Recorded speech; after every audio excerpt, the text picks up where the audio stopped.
morning, afternoon, or evening, depending on what side of the pond you're on, and welcome to the Season 2 final episode of Across the Pitch, where we have none other than Accrington Stanley manager John Coleman on the line with us today.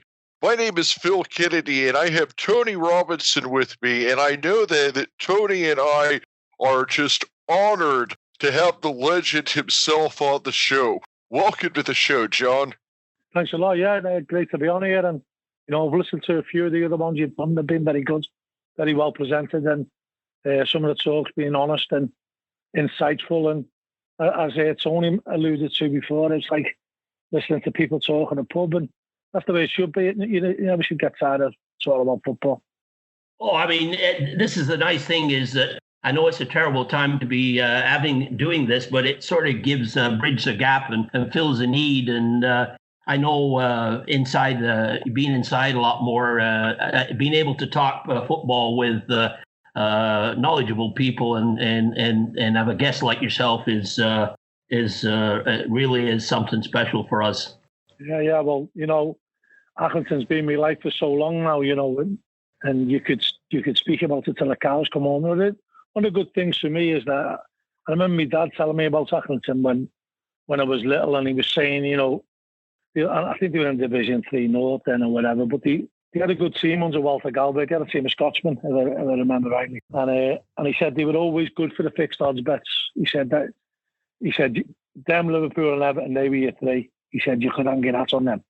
Yeah. And when my dad was delighted when I eventually took over, and I was proud that he died the year after we won the league, the first promotion, but it was great that he could be part of that and witness that, There's one of the questions that I have for later on, but I'm going to ask it now because you just touched on Walter Galbraith and the Scottish contingent, because I used to live next door but one on Avenue Parade to where the players lived back in the early 60s and late 50s, and they're all Scottish fellas.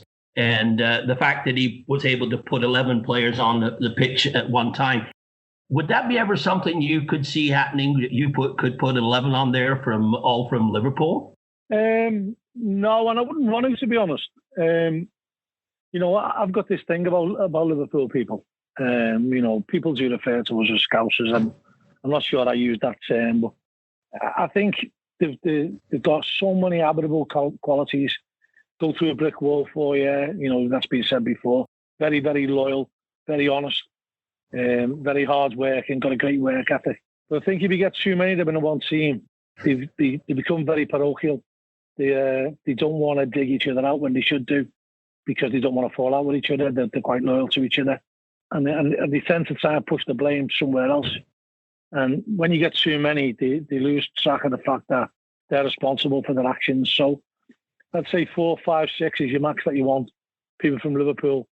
But I certainly wouldn't want to have a team with no people from Liverpool because, when the chips are down, they time and time again raise the game and dig something out of nothing. And, we've been blessed to have so many good players play from Liverpool. And, I used to get, some of our fans used to have a bit of a go that, you only play, and we still do, I suppose, to a certain extent. You only play players who are from Liverpool. But, I used to liken that to Arsene Wenger. If Arsene Wenger doesn't get the best French players in for Arsenal at the time, he wasn't doing his job, because that's where he should be, having his ear to the ground. And, at the time, we couldn't spread our net far on why we do now, but we couldn't then, in the early days. And we had to get the players who were local, and, we didn't get the best Liverpool lads. I wasn't doing my job, and I think that was alluded to with Sam Finley's one when, I was amazed that I missed him for so long, to be honest, because he's a very, very good player, Sam, and very, very much fits in with our work ethic and, our desire and passion.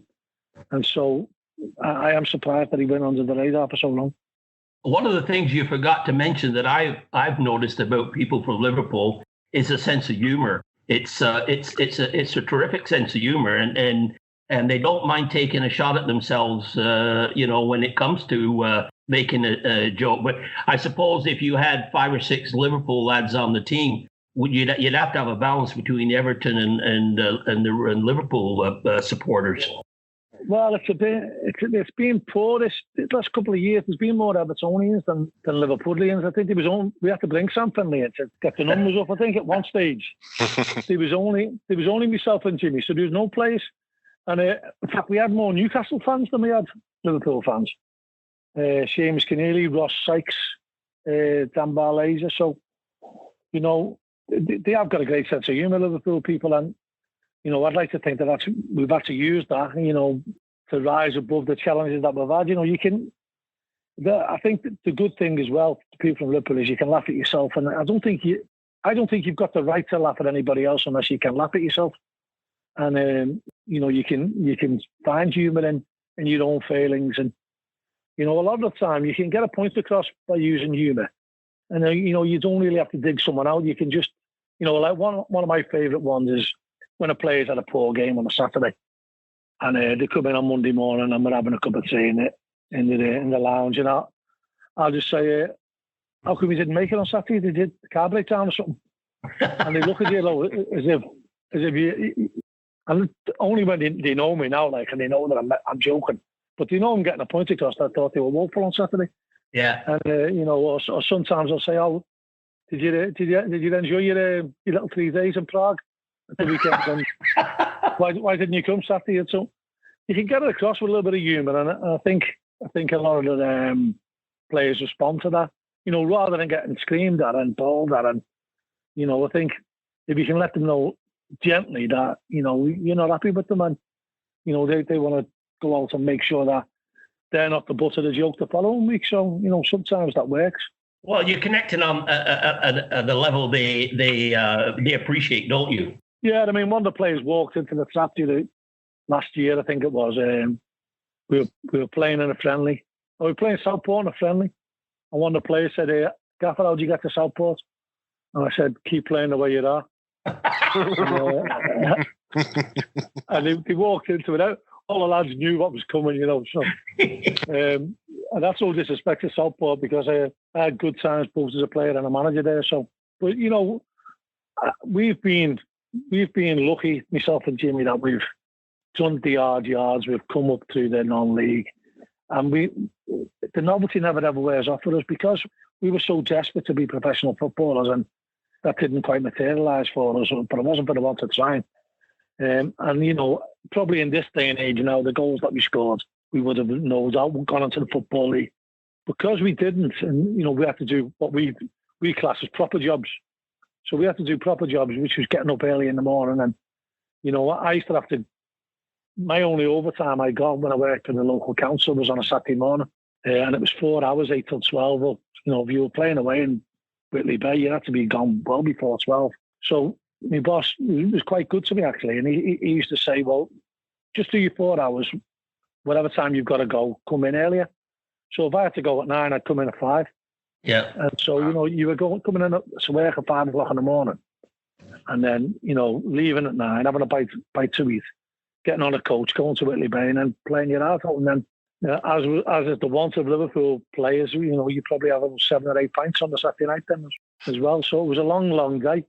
Let's actually talk about a little bit about one of the things that we talked about with Jimmy Bill was that you and him both went to the same high school, and I understand it was, you were a senior and he was a sophomore. And, no, we never went to the same school. We played for the same town team, but I was a couple of years older than him. So, Jimmy would have seen me growing up, and I was scoring lots of goals as a kid. But then, as you've gone past that stage, and then Kirby Boys, the primaries, was under 11s. So you're always looking back then at who's the next up and coming one.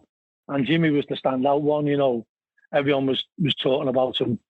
When I was 12 and 13, he was the new kid on the block who was going to be the superstar. And sure enough, he was. It was ironic because the school Jimmy went to was facing my house. But I went to a Catholic school, which was about a mile and a half away. So it was about a 15-minute run. So I used to run to school and run back, and run there and run back for my dinner. But I did all my practicing football in Jimmy Bell's school in the car park. kicking balls against the wall. So it would have been ideal if I'd gone to that school because would have got more time to play football on the playground. But I did my next best thing because every week and hour I was kicking the ball against the car park wall, and I used to have a little game where I'd set it up against the curb and it'd loop up for me and I could volley it. And so I'd like to think that I'd really honed my volleying skills, and I class that as one of my strengths as a footballer.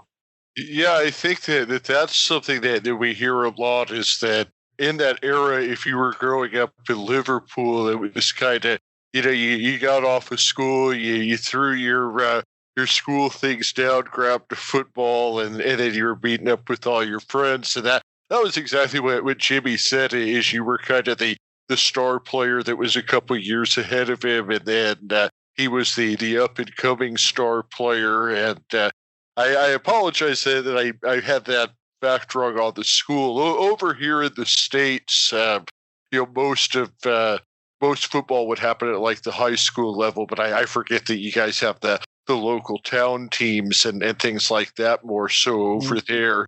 The thing was about playing football there, a lot of time we used to play with plastic balls. So, I mean, I think Jimmy mentioned it. They were called Wembley trophies, and it was like an orange ball. And Wembley trophies was like, they were the expensive ones. You got a Fido one, which was white, and that burst a lot easier. But, it only took so many times kicking it against the wall before it burst. And then you'd run in to your house and you'd get a spoon and you'd put it on the stove and you'd heat the spoon up till it was hotter than the sun. And then you'd melt the hole in the ball over, and then you'd blow it up again. And then you'd kick it again and you'd get about another 50 kicks against the wall, and then you were going to hit it on the wrong spot where it was weak and it burst again. And then after it went and it wouldn't blow up, you'd play with it burst, and then that'd get thrown away. You'd play with a can, you'd play with a stone, anything you could kick, basically. So, we were, there's no much airs and graces about us, and that's why, we've never really overly moaned about facility. I mean, we moan to Alty a bit about the facilities because we always want to get better. But, we've roughed it with the best of them, myself and Jimmy, and played with cans and stones and burst balls. So, I was 14 before I saw a net. So, being able to kick a ball into a net, apart from the odd game you played for the school, on a normal day, you were kicking the ball against the wall. So if a team were playing a game and they put a net up, you flew over there and you'd have to get dragged away before they were kicking off. You'd still be kicking the ball in the net. That story you mentioned about the football, I remember, and that jogged my memory because I remember my dad taking a hot poker to a football I had and sealing the hole, and then with the bicycle pump, pumping it up again. Yeah. I just remember that. You were always wary of it, though. Once they'd gone once, it was always going to go again, and so you had that telltale, and you knew that it would burst again. But thankfully we progressed to the leather footballs and micro multiplexes that used to make your brain shake. Well, a lot of back in the day, a lot of those the footballs when you were kids, they never saw a blade of grass because, as you said, you were always on the tarmac or the pavements. They were always against the wall. You prefer to play in the road, to be honest. There wasn't as many cars on the road as well. It was good for me because I used to play against my brother. So next door's gate was my goal, and our gate was my brother's goal. So I'd kick with my right foot, my brother kicked with my left foot. And I have a bit of banter with my brother. I said, you should have let me go the other way round, and my left foot would have been miles better because I just honed my right foot. And he'd be quick to point out that if he scored a goal, because I hated getting beat. He was 6 years older than me, and I got to about the age of about 12 when he was 18, and I could cope with him. So it was a fair game then. But up to that, he was always miles better than me. And whenever he scored, I could always use the excuse that there was a car coming to get it disallowed. and he's quick to remind me of that. When you were at that age, I mean, that's the age 12, 13. Were you ever scouted by one of the teams in the area? No, it was frustrating for me at that age because I'd come through, played for the town team 2 years out of me, a year out of my time, but I was played for my school team 2 years out of my time. So I was playing under 11s when I was not quite 9. So, and I was getting in the team regular. So I come through as a bit of a golden boy of the town and scoring lots of goals and being first on the team sheet. But I never ever grew. I didn't grow very much between the age of 12 and 14. And it become more like men's football and the senior. So the under 14s and the under 15 teams, although I made the squad, I never played. So I was sub every weekend. The player who kept me out, I used to keep him out my school side, which was ironic. So I played every week for the school team, but I couldn't get into the town team because the lad who played ahead of me, and he was a good footballer, but he was just bigger than me. And then the manager had this thing about playing big players. And I remember once we played in the semi-final and I managed to score. The lad who was keeping me out had broke his ankle. And I played in the semi-final and scored. And I'm all set to play in the final, I thought. And the manager of the town team at the time, he was obsessed with just height. And he played the goalkeeper. He put the goalkeeper up front because he was 6 foot. And he brought the goalkeeper in. And I was heartbroken, to be honest. And it became very, very frustrating for me because you weren't allowed to play for your school team because you were away with Kirby Boys every Saturday. In the end, you couldn't play over Sunday. You weren't allowed to play Sunday football. So I went a year and a half where I barely played any football. And that was really a development stage. And that's when all the scouts were there to pick you up and take you to clubs. And I eventually went to Wigan when I was 16, 17 and did well there, but never got taken on. Then I went back when I was in my 20s and I thought I was going to get taken on. When Ray Mathias was the manager, Paul Jewell and Paul Cook were playing for them at the time, Paul Beasley. They were a good side and I'd done really well in the trial and they were convinced I was going to get taken on, but it wasn't to be. And so I had to make my way as, a non-league footballer and I give that my all. And, myself and Jimmy, we were dedicated. You'd go to work, but you'd have to go train on Tuesday, Thursday, play Saturday.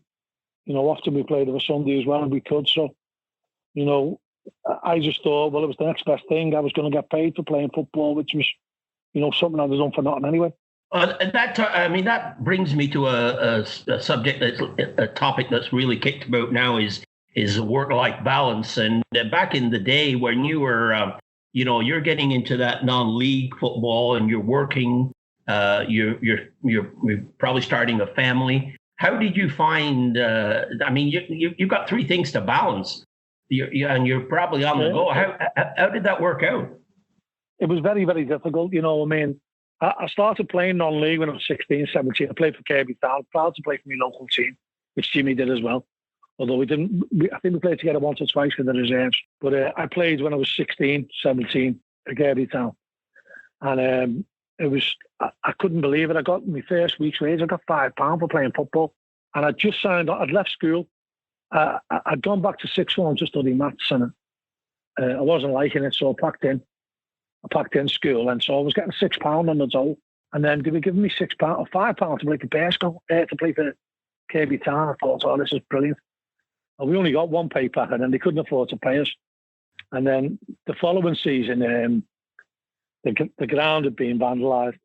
It used to be, you're talking about dog tracks the other day around grounds. Yeah, with Lowy. Well, Kirby Town had a stock car track around it. So it'd be like your, the Bangor derbies that you'd have in America, where they race round. And you could hear it when Kirby Town were very prevalent. And the stock car was very prevalent in Kirby. You could hear it all over Kirby. So we lived 2 or 3 miles away from the ground. But you could hear it every Sunday afternoon, the roar in the cars. I think I only went to watch them once or twice. So we played there, and I remember the manager, we were playing first game of the season against Rosendale, and the manager said to us all, he said, I want you there early on Saturday. We're going to have a pre-match meal. And I thought, well, we've never had a pre-match meal. We must be going places this year. And we hadn't been near the ground. We'd been trained on a local field, and the grass was about 3 foot long. So we got it cut. The manager had got it cut on Saturday morning. And he got us in there early to rake it. And so all the players are on the pitch, and it was unbelievable. It was like a cornfield. And the grass was everywhere, and we're just raking it. And we got enough grass off it. It was absolutely horrendous. We managed to get a 1-1 draw. But they were the days where I got married young and I had children young, and so I wasn't on good money with the local council. And then when I left Kirby Town, I signed for Bearsco, and I was getting more money expenses, but it was costing you money to get there, and it barely covered your expenses. Your petrol that you spent to get there. But I just loved playing. But then I was having to do a job in a bar as well. So I was working in a local bar. Paul Cook ended up owning the bar that I used to work in. But I worked in a bar, so I used to go to work and then come home from work, and I'd have to go to work in a bar at 7:30. And then I'd finish that. Tuesday and Thursday, I wouldn't go to work in a bar. I'd go training or playing. And then Saturday, I'd play. And then Sunday night, I'd have to work in the bar. So it was just constant bed to work, really. And it was really, really demanding, and, physically demanding and mentally demanding. And you were just tired all the while. And football was your release. That was the one time when you could let yourself go, be who you wanted to be. And it was your escape. It was your escape then, John. But it was, and one of the things I was quite lucky in my career, really, because I got a little bit disillusioned with Kirby Town. I left Kirby Town. I stopped playing football. I started going to watch Liverpool. So I was going to watch Liverpool every week at home, and sometimes I was going to the away games. And I was working. I got a job in a forklift truck place, and I was working in the stores there. And it was one of them job creation schemes, like a government training scheme that generally led to a job at the end of it. So you were on a pittance. But anyway, Liverpool got to the semi-final of the FA Cup, and it's mad now, when you see the way the FA Cup gets treated by the big clubs. But they got to the semi-final of the FA Cup, and they were playing Arsenal. And anyone who's a Liverpool fan will know that I think it was 1980, and it was epic. They played 4 times. So they played at Hillsborough, and then they played 2 replays at Villa Park, and then they played at Highfield Road, the 4th replay. So I'd been to the first game at Hillsborough, so then I got a ticket for the Villa Park replay. So I went into my boss in the forklift place, and I said, "Listen, can I have the afternoon off? I want to go watch Liverpool." So he said, "Okay, yeah, you've got all these." So I took them. I went to that game. So anyway, they drew. So the following week, I've got to go back to Villa again, so it takes another half day off. And I go to watch the game, and they draw it again.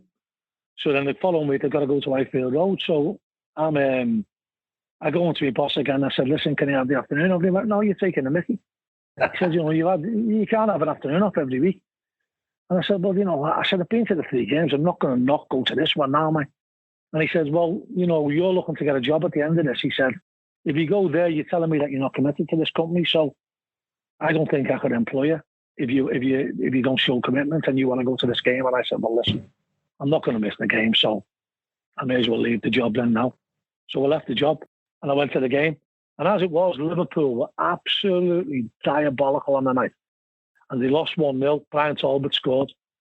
And the atmosphere was terrible because I flew over. We were in the open end. So, you used to like the atmosphere, Liverpool fans making a lot of noise and singing and chanting and that. And it was just going straight up into the air. It was dead. And Liverpool were dead. Liverpool didn't respond. And we were awful on the day. And we got beat 1-0. Liverpool got beat 1-0. And I came home and I was so disillusioned because I packed a job in to go to the game. And I started playing football again. I said, I'm going to start playing every Saturday. So my dad worked in a paper factory in Kirby. And I turned out for his works team. And I played a couple of times for them, and then ended up going back to Kirby Town and going on to Bearsco. And the rest is history, because, if I hadn't had a non-league career, I doubt I'd have had a managerial career. And I wouldn't have had a non-league career if Liverpool had won that game. If Liverpool had won that game, I'd have probably carried on going to Liverpool, and I wouldn't be here talking to you today, I think. I mean, after that period, you started, or you went over to Southport when you were about 23, were you, when you turned out for Southport? Yeah, I mean, I signed for Marine, which was one of the top non-league teams around. Well, Runcorn were the top ones, and then Marine and Southport were, Marine were a very, very good side from Crosby. legends of a manager and Rowley Howard. I signed there, and Rowley had this very strict thing about playing Sunday football. And he knew I played Sunday football. So he said, listen, I'm not going to tell you to stop playing straight away. He said, give yourself some time. Give your manager the time to get another player in for your Sunday team. He said, but I want you to stop playing. So I said, yeah, okay. And then we had a bit of a fallout after the game, and I walked out. And I think one of the problems I had when I was younger was that I just wanted to play, so if I got left out. And, you know, I have this now with players who I know they're desperate to play. And I don't get a cob on when players get a cob on with me. You know, when players get upset at me, they're not playing. I can see it in what I saw. And I never ever pull players before the game anymore now, because I knew when they were telling me I wasn't playing, I wasn't listening. As soon as I heard I wasn't playing, I stopped listening. I was so upset. And so I walked out of teams willy-nilly if I didn't play. I just wanted to play. I had to play because I had to have the drug of scoring goals, honestly. It was such a need in my life. And, you know, I was quite good at it. I could score goals. And so I wanted that thrill. You know, I think everyone wants to be loved. And whatever fans you had, whether you had 100 there or you had 200 or 1,000 there, you wanted the adulation of the fans when you scored. You wanted to be the one that they were talking about. And Jimmy alluded to it. You know, we used to push each other all the way. We used to be counting how many goals we scored against each other, even over Sunday as well. And, you know, I left Marine far too easily. Went to Southport, had a great time there, scored lots of goals. And then it was right for me to go up into the conference. And I went to Runcorn and, you know, I let my temper get the better of me again. And I fell out with a legend of a manager in Johnny King. And, you know, then I scratched around for a bit till I went to Morecambe. And that's when, you know, my career really not so much took off, but that's where I felt at home. And that's when I established myself as a big player in the dressing room and a big player on the pitch and a goal scorer. You know, I got 202 goals in 278 games from Morecambe, which, you know, this day and age, you couldn't do that without going into the league. And I met some brilliant people there, friends for life. And I've been blessed really in football. As a player, I've met so many good people, and really close friends of mine now. And as a manager, I've had so many people who've been absolutely fantastic. You know, men, first and foremost. And I class a lot of them as friends. And the amount of ex-players who still call me Gaffer, you know, I think it's testament to the relationship I've had with them. Well, I think that we've talked to players that have played with you in Accrington from your very first season at 1999 all the way through the current squad. And like you said, I mean, every player to a man that comes on the show, you know, still calls you Gaffer. And let's actually kind of start moving on to your managerial career. So now you and Jimmy, we talked about this with Jimmy a little bit, kind of got things started. It was at Ashton United where you and Jimmy first teamed up for the first time, correct? Yeah, I mean, I'd joined, Jimmy had left Lancaster to join Ashton. And then I'd left Morecambe to join Lancaster about a month after, so we missed playing for Lancaster together.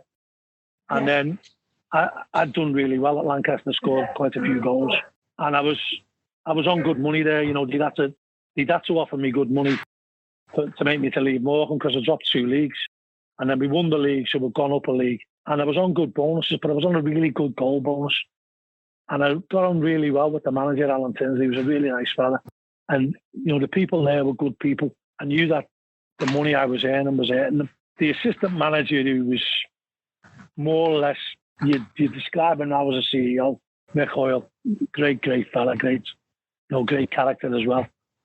And he persuaded me to go first team coach and take all the training for the second season. So I was really enjoying it, but I knew that my money was hurting them.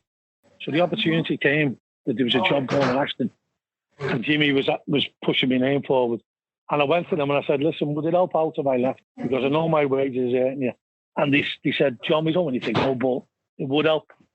So I went with their blessing, really. And it was really amazing because our first game at Ashton, we played in the FA Trophy against Burton Albion, funny enough. And Burton Albion were a league above Ashton at the time. They were playing in the Northern Prem. And we were languishing there at the bottom. It was, I mean, I'm amazed Jimmy didn't mention this, because if you talk about the baptism of fire from football, we got absolutely battered from start to finish. And we nicked a goal on the break. Our keepers made save after save after save. We nicked a goal on the break, and we're winning 1-0. And there's about 4 minutes to go. Well, they're not putting the boards up by then. There was no like the electric boards or the subs boards telling you how long. You would have to be asked of how long the referee wanted to play. He didn't tell you. He just played as long as he wanted. So I'm panicking like mad, you know, my stomach's turning, my first game as a manager. And I don't really know the protocol. I've not been a manager. Although I've been around football, I've been around managers. It's never ever been, this is on my head now to make the decisions.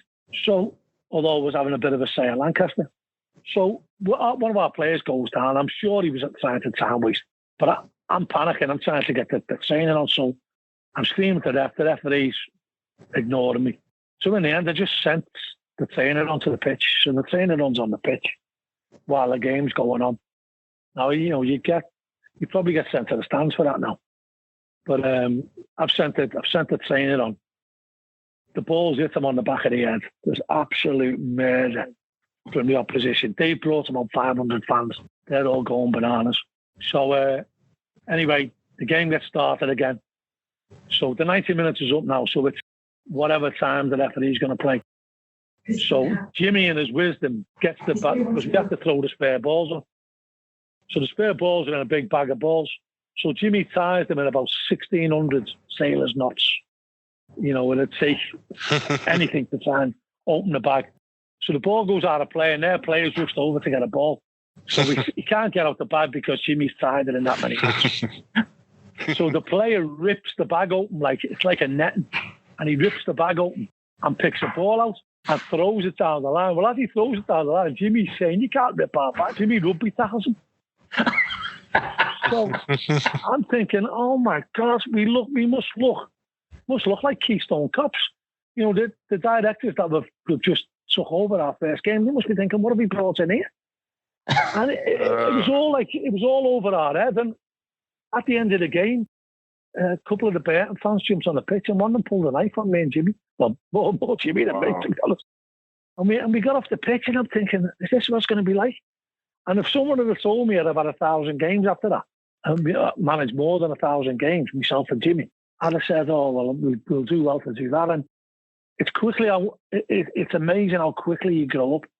And after that, you know, I was determined that wouldn't happen again. And, you know, there has been flashpoints at the time, but, you know, we managed to quickly keep our cool on the sideline after that. Wow. Maybe that's something that Eric Wally saw in you, John, when he brought you to Stanley. Well, perhaps. I mean, we played against Stanley for Ashton in the FA Trophy, and we beat them 3-1. I managed to score 2 in the game, and I get a comment lots of times. You don't want to hear all these people talking about the best ever Stanley players and all that. I mean, Jimmy don't get mentions in that, and we think we were top players playing for Ashton, you know. And you know, I've employed some centre forwards, and we haven't employed many as good as me and Jimmy. I'll follow that, but you know, because we just loved playing football. You know, people go on about you. I from day one when we started at Ashton, and I took the first training session. I said, listen, I want to treat players the way I wanted to be treated as a player. So I used to have moans about how the manager treated us and what he didn't say. And I also wanted to make it interesting. I wanted to make it competitive. I wanted to make it really a good tempo. But I wanted to value the players' opinions. So one of the things that I brought in straight away, and possibly you couldn't do it now, but on a Thursday night, we were only part-time, and I'd bring a big tin of biscuits in. And after training, we'd all sit down, we'd all have a cup of tea, and we'd all have the better players would get the chocolate ones. And then the average ones would get the plain digestives. And the really poor ones would get the nice biscuits or the broken ones. Yeah. But we'd all sit down and we'd have an open forum and say, you know, get things off your chest. You know, you might have something that you don't agree with what we're doing. You might not agree with something that one of your players is doing. And it was good because I think they felt valued. I think they felt that their opinion was valued. And I hadn't seen that in any of the non-league managers I'd played for. And so that was something I just wanted to bring in, try and maybe stamp my own mark on it. But, I'll go back to that first game. And, we ended up winning 1-0.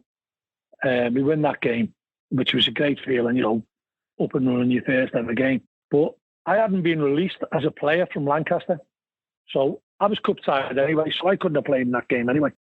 Lancaster drew their game in the FA Trophy. And I had to go back on the Tuesday night and play for Lancaster. I'm now manager of Ashton United, but I had to go back and play a game because their centre forward got injured and they asked me would I help them out. So I went back and we managed to win the game.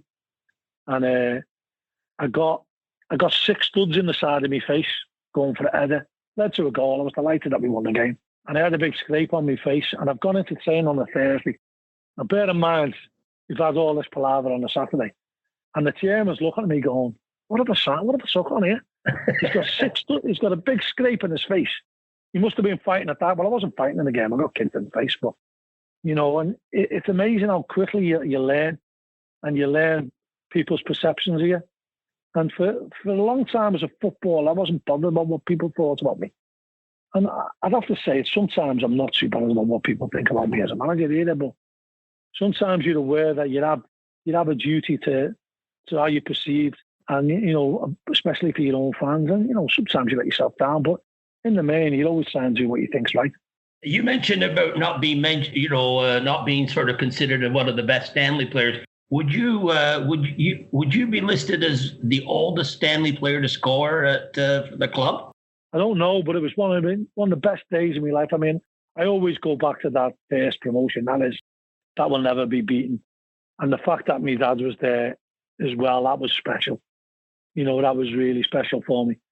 But my last ever goal I scored, my last ever game I played in non-league football was against Burton Albion. So my first game as a manager and my last game as a player, both against Burton Albion. We played them earlier on in the season, and I'd had to come on as sub. We were struggling for a team, and I'd had to come on as sub, and we got beat 2-1. Nigel Clough was manager as well, funny enough, and he came on as sub. He was player manager, and I'd had to come on. I was coming to the end of my career. I was 39. I'd come on as sub, and we were chasing the game. We were getting beat 2-1, and one of their players was acting a goal, pretending to be injured. And the ball went out for a throw-in right by us, and he lay down. So I picked him up and lifted him off the pitch. Well, it was absolute carnage. A couple of their players ran over wanting to fight me. Their fans were having a go at me. Every time I touched the ball, I got booed. I was like the pantomime villain. I was getting coins pelted at me when I was taking a throw-in. And we ended up losing the game 2-1. So then we go back to the last game of the season. The season's finished, but we've won the cup and they've won the league. And so it's a charity shield. It's called a Peter Swale Shield. And, we'd won 2 cups and they'd won the league. So we were playing them there and we were down to the bare bones. So myself and Jimmy were both subs and we're getting beat 1-0. Well, the 90 minutes are up. I'd come on as sub. Jimmy would come on as sub with about 20 minutes to go. And I'd come on with about 10 minutes to go. And I'd gone up for the head, and there was a well-known Burton player called Darren Slide. And he played for them for years. And he's caught me with an elbow flush in the eye, split all my eye open. So I'm like a boxer. My white shirt is covered in blood. And Lowy will tell you about this because he mentioned a shirt that he's got. I'm sure he was alluding to this because I give it to him after the game. So my shirt's covered in blood. It's like an Ajax top now. It's a white shirt, but it's full of red down the front. And we get a corner last kick of the game, or last minute. And Simon Carden whips it in. I've got there in there, post headed into the top corner. Well, I'd been abused every time I'd gone near the ball by the Burton fans. So I was putting on a bit of weight then. I had put on a bit of weight. I was probably about 3 stone overweight. And I've took my top off and I've ran to the crowd and I'm screaming at them, look at me, patting me belly. and then it went straight to penalties and I was due to take the 6th penalty. Jimmy popped in with the 5th and we won it. And we won the trophy on penalties. And it was just such a good feeling to score. And you know it's going to be your last game anyway. And to play and score. And that was one of the greatest days I've had. And my kids were behind the goal. And they were going absolutely crazy. They jumped onto the pitch when we all celebrated. It was just fantastic feeling. What a moment that must have been to to finish out your career that way.